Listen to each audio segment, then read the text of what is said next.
A infância é um período inesquecível da vida. É nesta fase que todo mundo vivencia o ápice da diversão. O tempo vai passando e logo chega a adolescência. São etapas da vida que todos nós passamos e precisamos de muito amor e instrução dos pais, da família, além de todo o apoio possível. O problema é que nem toda criança ou adolescente consegue desfrutar dessa fase tão especial da vida. Isso porque muitos pequenos sofrem diferentes tipos de violência.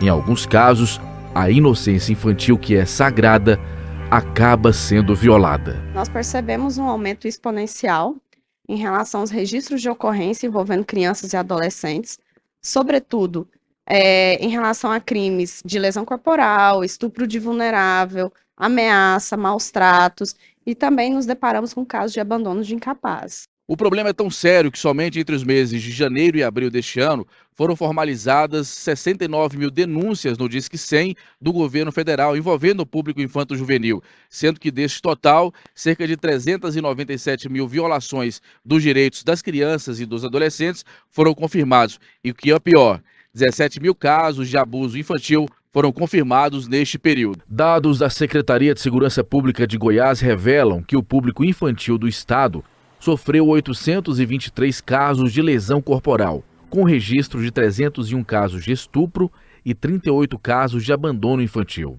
Essa mesma estatística, que é do ano passado, também levou em consideração a faixa etária de 12 a 17 anos e revela 2.063 registros de lesão corporal, sendo que 200 adolescentes foram vítimas de estupro e 63 casos de abandono de incapaz foram confirmados. Nós aqui da DPCA contamos com apoio psicológico por meio da escuta especializada. Então, essa vítima de violência doméstica e familiar, ela passa pela psicóloga.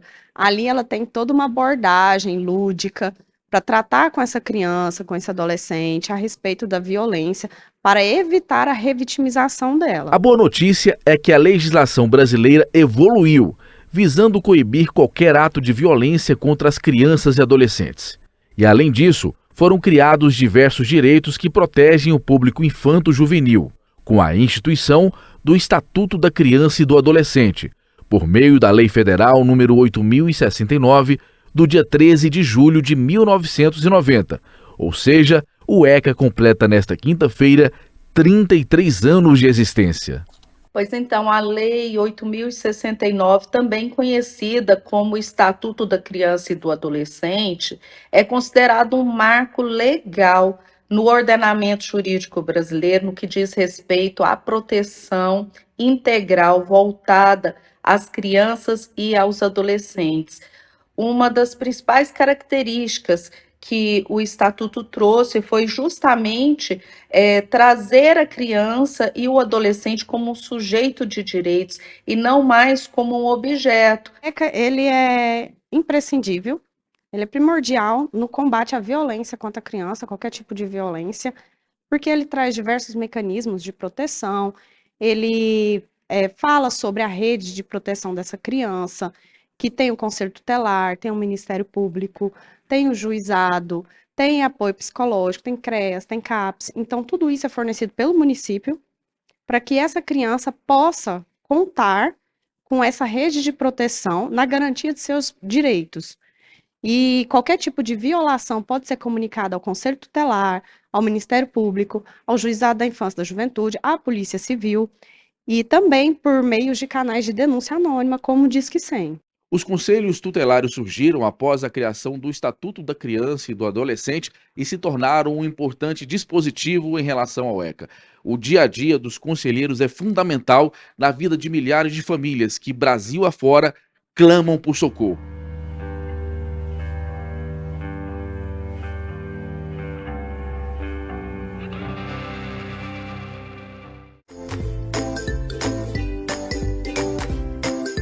Junto com o Estatuto da Criança e do Adolescente, nasceu também os conselhos tutelares, que são os órgãos municipais responsáveis por zelar e fiscalizar o cumprimento dos direitos assistidos às crianças e adolescentes.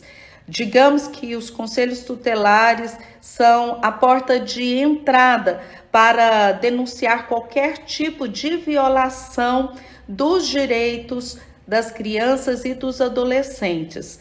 Também temos uma rede de proteção formada pelo sistema de justiça, que seriam as varas especializadas da infância e juventude, Ministério Público, Defensoria Pública e as delegacias especializadas, chamadas de DPCAs, que são as Delegacias de Proteção à Criança e ao Adolescente. Estamos no Conselho Tutelar da região de Campinas, tradicional bairro de Goiânia.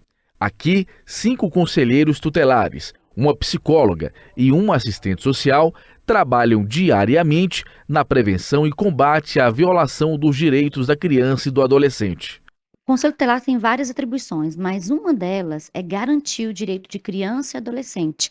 Crianças que estão com direitos violados, nós somos um órgão garantidor para fazer com que todos respeitem e garantam o direito deles. O Conselho Tutelar, ele sempre atua em cima de denúncias, né? As denúncias a gente é recebido por escola, por pais, por sociedade civil, qualquer pessoa pode fazer uma denúncia, porque a responsabilidade da garantia do direito de criança e adolescente não é só do Conselho Tutelar, é de todo cidadão civil. Então, o cidadão civil percebeu que uma criança está com direitos violados, ele precisa denunciar, ele precisa procurar o Conselho Tutelar para fazer essa denúncia. Ao todo, em Goiânia, existem 6 regionais de conselhos tutelares, em diferentes localidades da capital de Goiás, com um total de 30 conselheiros atuando na capital, todos embasados nas diretrizes que constam no Estatuto da Criança e do Adolescente.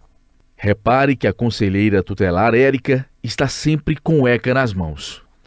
Agora os conselheiros vão atender mais uma ocorrência nas ruas de Goiânia, amparados pelo Estatuto da Criança e do Adolescente e com a missão de fazer valer direitos que são fundamentais para este público.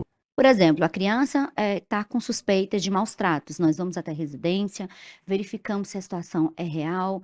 Essa situação sendo real, nós fazemos todas as deliberações com a delegacia, com o IML, fazemos todas as garantias de direito. Este importante conjunto de leis foi atualizado ao longo dos anos, se adequando à realidade da população brasileira.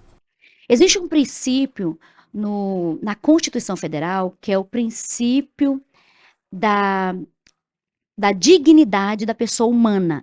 E o ECA, ele vem manifestar de forma muito clara essa dignidade. Quando? Quando o ECA traz uma lei que garante direitos fundamentais prioritários para a criança e adolescente. O Estatuto da Criança e do Adolescente é tão importante que parametriza ações dos conselhos tutelares e de outros entes como a Polícia Civil, Ministério Público e Poder Judiciário. Eu entendo que o Estatuto da Criança e do Adolescente foi um verdadeiro divisor de águas, do ponto de vista de tirar a criança dessa condição de objeto e trazê-la como protagonista na participação efetiva dos processos que estão relacionados à sua proteção integral. Atualmente, a criança é vista como sujeito de direitos. Muito ainda tem que se avançar em busca da conservação, da aplicação da norma, preservação dos direitos assistidos às crianças e adolescentes, que são indivíduos em fase de desenvolvimento, que precisam de toda a sociedade. Ainda assim, quem luta diariamente pelos direitos das crianças e adolescentes acredita que tanto o Estatuto quanto os investimentos em determinadas políticas públicas podem ser melhorados. Então, antes do ECA, existia uma lei chamada Código de Menores. Esse Código de Menores era uma lei genérica, era uma lei que não via a criança como um cidadão de direitos. E após a criação do ECA, que foi 13 de julho de 1990, teve grandes avanços. Após a edição do ECA, a gente percebe, sim, várias outras leis extravagantes que vêm para garantir os direitos dessas crianças e adolescentes, né? Instituindo a escuta especializada para evitar essa revitimização por meio de profissionais capacitados para a escuta dessa criança, ou perante o judiciário, ou perante a autoridade policial. Nós percebemos também a lei Menino Bernardo, que evita castigos físicos, quer evitar castigos físicos cometidos contra crianças e adolescentes que possam gerar algum tipo de agressão ali. E também, mais recentemente, o ano passado, nós tivemos a Lei Henri Borel, que traz muito mais medidas de proteção para essa criança, inclusive medidas protetivas, dessas vítimas que estão sendo violentadas, abusadas, agredidas constantemente no meio familiar e doméstico.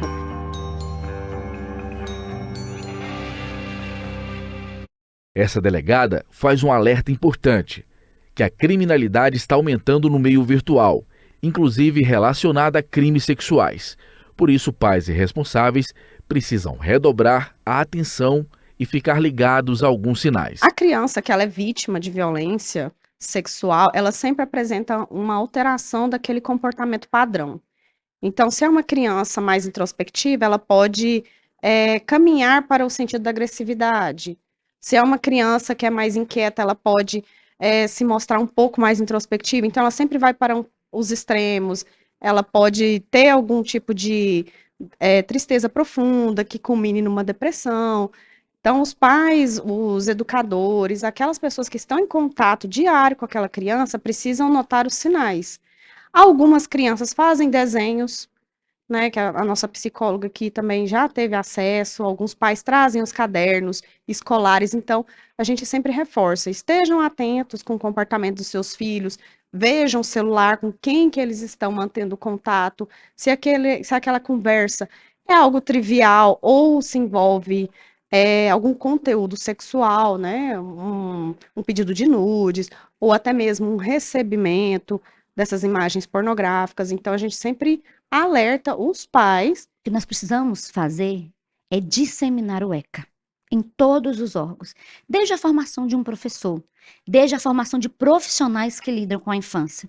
O que nós precisamos fazer é fazer com que as pessoas entendam o ECA, disseminam o ECA, e que consiga, sim, garantir o direito de criança e adolescente, que consiga destravar o destino profético de crianças. Eu vejo o ECA como o cestinho de Joquebede que salvou Moisés. Aos 33 anos, esse importante dispositivo legal chamado Estatuto da Criança e do Adolescente amadureceu ao longo de suas 3 décadas de existência e ajuda muitos profissionais do bem, como conselheiros tutelares, policiais, entre tantos outros, a garantir que crianças e adolescentes de todo o Brasil possam crescer de maneira harmoniosa, algo que será fundamental na formação do futuro adulto.